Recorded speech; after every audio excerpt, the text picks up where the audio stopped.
ang pagkakaiba ng nasa abroad at nasa Pilipinas. Yung nasa Pilipinas, swerte ka na kasi nasa abroad ka. Habang yung nasa abroad, swerte sila kasi sweldo ko napupunta sa kanila. Yung nasa Pilipinas, lagi kang naaalala kasi nakikita ka nila. Habang yung nasa abroad, naaalala ka naman nila, lalo na kapag may kailangan sila. Yung nasa Pilipinas, lagi na lang nangangarap na sana bukas, nasa abroad na ako. Habang yung mga nasa abroad, lagi na lang nananaginip na sana nasa Pilipinas ka na.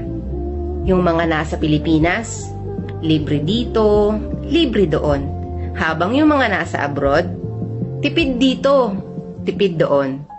Yung mga nasa Pilipinas, amo ka. Habang yung mga